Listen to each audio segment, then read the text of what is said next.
Olá, meus queridos. Vamos começar então a nossa aula de logaritmo. Tudo bem?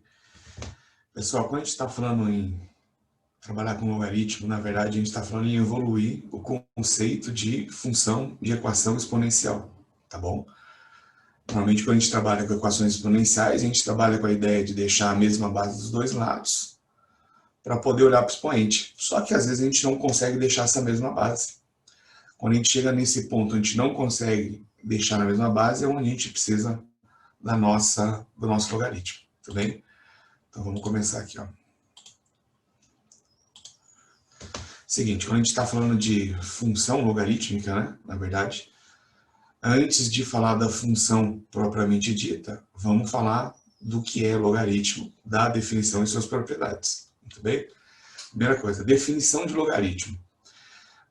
A operação matemática logaritmo, na verdade, é a operação inversa da nossa potenciação. Então, ela tem um caráter de encontrar alguém que a potenciação não consegue encontrar, fazendo o caminho reverso. Como assim?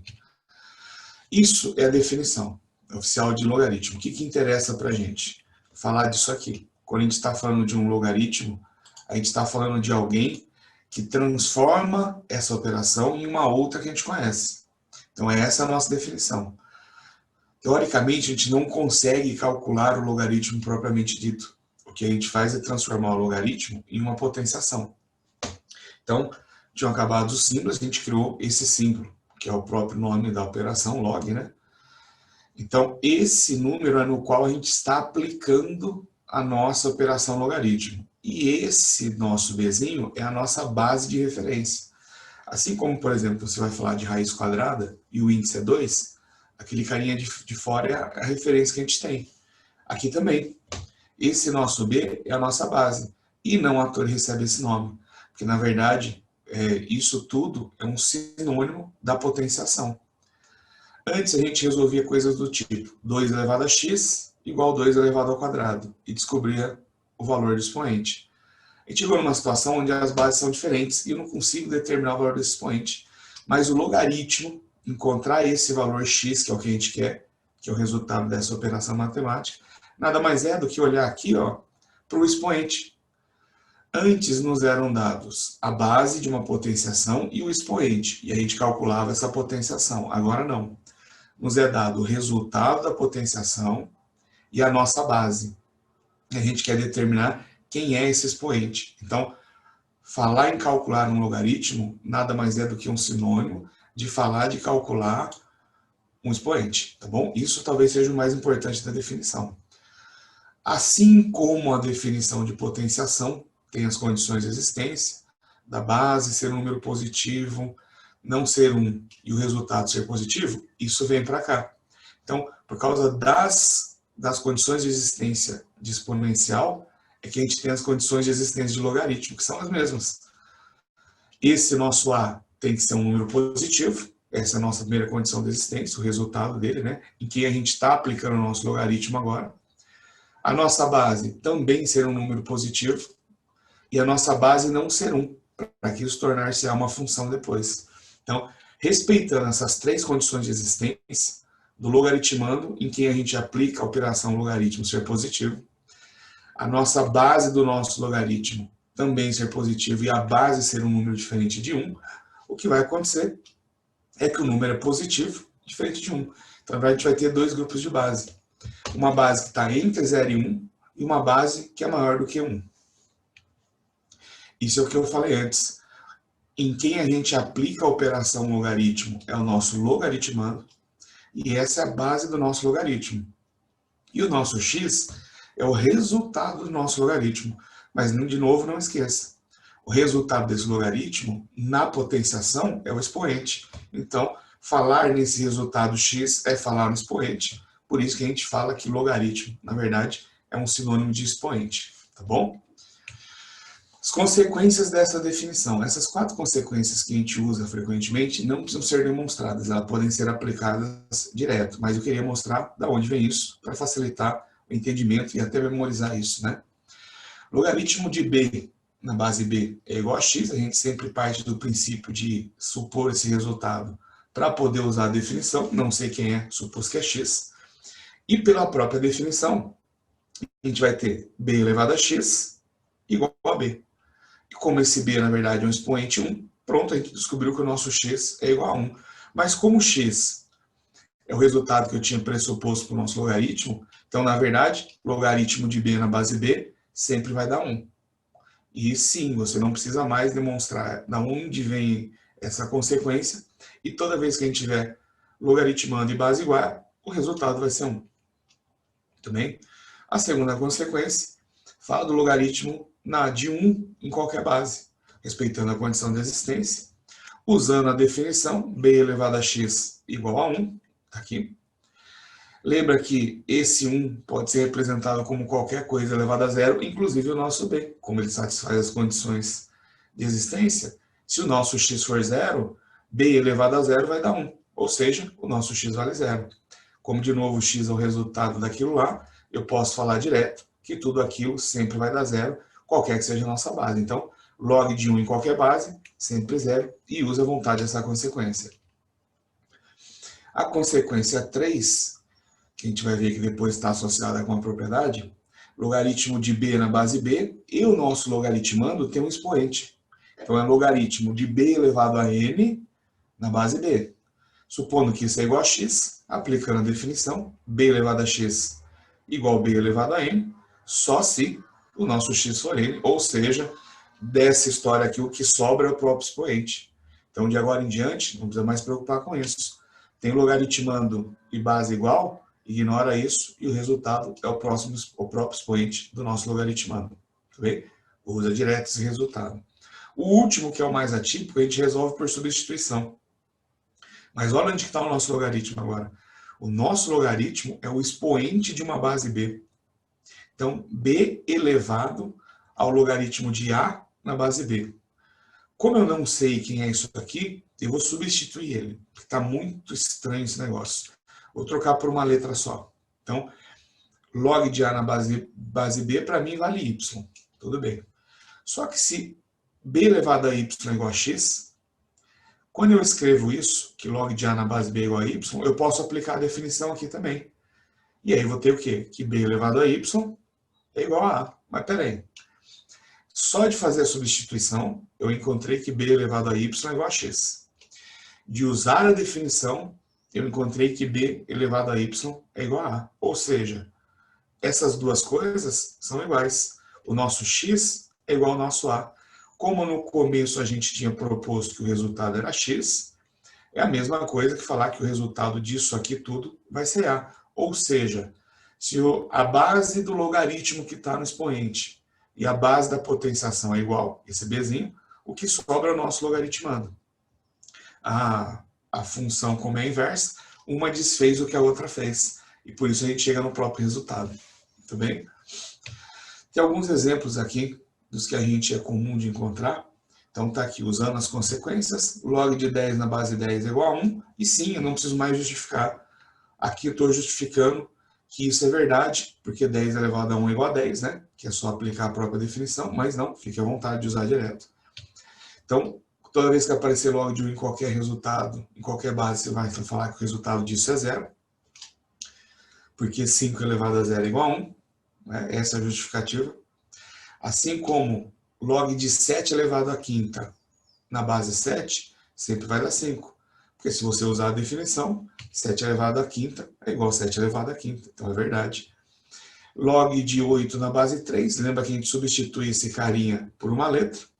E usando a definição nessa letra, né, falando que log de 8 na base 3 é igual a y, eu vou encontrar que 3 elevado a y é igual a 8. E como a gente tinha suposto que realmente isso dava 8, a gente comprovou que era verdade. Né? A gente não queria calcular, a gente já partiu do pressuposto que dá 8, que eu ignorei isso aqui e fiquei só com o logaritmando.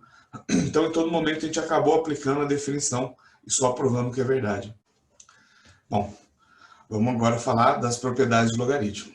As propriedades de logaritmo são oriundas das propriedades de potenciação. Elas são análogas. Como a nossa função logarítmica é o inverso da nossa função exponencial, as propriedades também dar-se-ão dessa maneira. Então, as propriedades de logaritmo têm bem aquela cara de propriedade de potenciação, né? Lembra da primeira propriedade de potenciação? multiplicação de mesma base, soma os expoentes, ela está aqui, ó. Multiplicação numa mesma base, a gente soma os expoentes. Lembra que a gente falou que logaritmo é sinônimo de expoente. Mas tudo bem, como a gente está falando do caminho inverso, vamos falar então no processo inverso de escrever isso também. Soma dos logaritmos de mesma base pode ser escrito como um logaritmo de uma única base e a multiplicação dos nossos logaritmandos. A subtração análoga, a subtração dos logaritmos de mesma base vai ficar escrito como um logaritmo da divisão. O logaritmo com expoente, na verdade, é o produto dos expoentes. Então, é multiplicar o expoente no nosso logaritmo. É a regra do tombo, dá o tombo. E talvez seja a propriedade mais útil nas aplicações que a gente tem. Vale destacar que esse expoente vem multiplicando o logaritmo se esse expoente estiver aqui em cima no nosso logaritmando. Mas tem alguns casos onde a gente tem um expoente também na nossa base. E continua valendo isso. Se você tem um expoente no logaritmando, ele vem multiplicando aqui em cima. Se tem um expoente na base, vem multiplicando aqui embaixo. E todos esses valores estão multiplicando o nosso logaritmo. Tá bom? Na verdade, isso aqui é um caso especial dessa terceira propriedade. Mas note que as três primeiras propriedades, a gente acaba conservando a base desse logaritmo. E essas propriedades só valem se a gente tiver o mesmo número aqui na base. Se a gente não tiver o mesmo número, a gente não pode usar essas propriedades. E por isso que a gente tem algo de muito útil, que na verdade seria uma quarta propriedade, que é a nossa mudança de base. A mudança de base me garante que eu posso escrever qualquer logaritmo com uma divisão de outros dois. O logaritmando está aqui no numerador da fração, a nossa base no denominador da fração, e eu posso escolher qualquer que seja a minha base. Vamos mostrar isso aqui, ó. Logaritmo de A na base C é igual a x, supondo um valor qualquer. Logaritmo de B na base C é igual a y, logaritmo de A na base B é igual a z, e aplicando a definição, o que a gente vai ter? Que c elevado a x é igual a A, c elevado a y é igual a B, e b elevado a z é igual a A. Estou aplicando nesses três. Aí eu olhei e falei, mas peraí, A é igual a B elevado a z, A é igual a C elevado a x. Então eu posso igualar esses dois carinhas e escrever os dois de uma maneira só. Ou seja, que C elevado a x é igual a B elevado a z. Está aqui em cima. Copiei a segunda equação. Mas eu olhei e falei, peraí, se B é C elevado a y e aqui tem um Bzinho, eu posso substituir esse CY aqui. E aí eu vou ficar com CY, tudo isso elevado a z, propriedade de potenciação multiplica os expoentes, ou seja, C elevado a x é igual a C elevado a y vezes z, e se a gente tem a mesma base, a gente pode olhar para os expoentes. E se x é igual a y vezes z, eu posso falar que z é igual a x vezes y. E o que eu provei com isso aqui? O começo da nossa história. Lembra que eu chamei z de log de A na base B? Então eu vou trocar isso aqui. Lembra que eu chamei x de log A na base C? Eu vou trocar aqui. Chamei y de log de B na base C? Eu vou trocar aqui. E aí, a gente vai ter que log de A na base B, log de A na C, B na C, ou seja, tá aqui, ó. O logaritmando vem em cima, a base vem embaixo, você escolhe essa base. Isso que é a vantagem. Esse número C pode ser o que você precisar. Então, se você tem logaritmos que não estão na mesma base e não cabe a primeira propriedade, a gente consegue reescrever isso e forçar a aparecer essa base que a gente precisa. Agora chegamos onde a gente queria. Agora a gente vai falar de função logarítmica, né? Função logarítmica é aquela que associa a cada x um resultado y, como qualquer função. Então, tanto faz eu chamar de f de x ou chamar de y. O importante é que são pontos que são associados no plano cartesiano. Para cada x, um resultado diferente. Então, quando a gente está falando disso, valem as mesmas condições de existência, né? Em que a gente aplica a função que antes era o nosso a e aqui é x, número positivo, base positiva diferente de 1, e aqui que a gente vai falar daquela parada da base estar entre 0 e 1 e a base ser maior que 1. Né? O domínio da função logarítmica são os reais positivos, não pode ser, né? Não pode usar número negativo nem zero. Os resultados podem ser quaisquer valores, é uma função objetora, que usa todos os elementos do contradomínio, e cada um é associado uma única vez. E a vantagem é que a função logarítmica só tem dois gráficos. Ou de uma função estritamente crescente, quando a base é um número maior do que 1, e a função faz isso aqui, passando pelo ponto de coordenada 0, ou a minha função é estritamente decrescente, fazendo isso aqui, quando a minha base for um número entre 0 e 1. Né? E as mesmas coisas que a gente tinha lá em função exponencial, aqui é a função inversa disso. Vamos olhar com detalhes para esse gráfico? Quando a gente está falando de função logarítmica, os pontos fixos, assim como na exponencial, também são importantes. Em especial esse ponto de coordenada 1, 0. Por que 1 aqui? Porque quando eu trocar o meu x por 1, o resultado vai dar 0, pela própria consequência da definição. Log de 1 em qualquer base sempre dá 0, seja na função crescente ou na função decrescente. Importante notar que o limite da nossa função f de x igual a log de x na base b são o próprio eixo y, né? Eu não posso usar valores de x negativos, então isso limita a minha função. Mesma coisa quando eu olho para a função estritamente decrescente. Ela corta o eixo x nesse ponto de coordenada 1 e 0, e o limite dela é o eixo y, ou seja, eu não posso usar os valores de x negativos. Muito bem? Tá ok, tá aqui o nosso limite. A translação desse gráfico. Então, a gente sempre vai trabalhar somando alguma coisa ao logaritmo ou mudando lá o nosso argumento, o nosso x.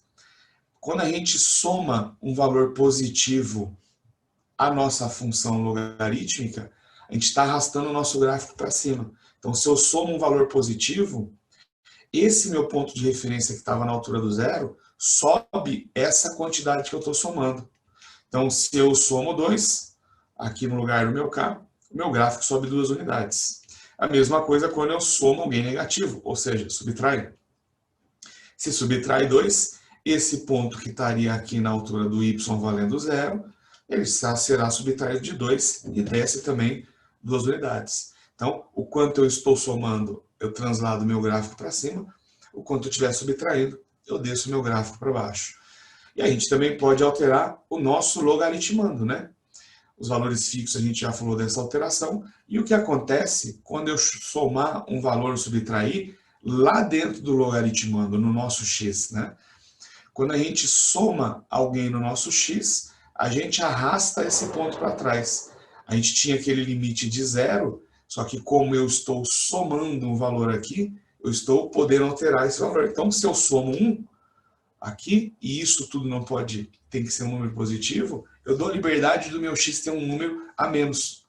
Se eu somo 2 aqui, eu dou liberdade do meu x ser 2 a menos, porque quando eu fazer a soma, isso vai dar 0. Então, quando a gente soma no nosso logaritmando, a gente dá liberdade do x ir para o lado negativo. E aí o meu gráfico fica arrastado para trás. Se soma 1, arrasta 1 para trás. Se soma 2, arrasta 2 para trás e assim por diante. E o contrário. Se eu subtraio no meu x, ou seja, soma alguém negativo, o meu gráfico será arrastado para frente, para a direita. Então, esses limites vão juntos. Então, quando eu subtraio o meu gráfico e vai para a direita, o limite também se desloca. E aí, aquele ponto fixo também vai junto. Né? Tá aqui a nossa origem. Se eu subtrair 3, eu arrasto o meu gráfico 3 unidades para frente. Seja o limite que é arrastado 3 ou o ponto fixo que também é arrastado 3, todos os pontos. E aqui também. Se eu subtraio 3, o meu limite vai 3 unidades para trás e esse ponto fixo que era 1 também vai 3 unidades para trás. Tá bom? O que a gente quer, na verdade, é trabalhar com as inequações logarítmicas, né? Vamos falar de equação e inequação. Como a função logarítmica ela é bijetura, ou seja, associa todos os elementos do contradomínio uma única vez, ou seja, todos os y são usados em uma única vez. Cada vez que eu uso um x, eu encontro um único resultado. Não tem resultados repetindo. E isso, em especial, é falar da função injetora. Quando a gente olha para a equação, assim como na exponencial, a gente simplesmente fala grosseiramente que está ignorando a base. Porque se a base é igual, o x1 e o x2 também tem que ser igual em que a gente está usando o nosso logaritmo. E é assim que a gente resolve, igual ao nosso logaritmando. E nas inequações também. Se esse primeiro resultado é maior que o outro, e as nossas bases são iguais, esse logaritmando também tem que ser maior que o outro. Opa, opa, opa. Isso é verdade? Se e somente se a gente estiver falando de uma função estritamente crescente. Até coloquei aqui a função 2 elevado a x. Ó.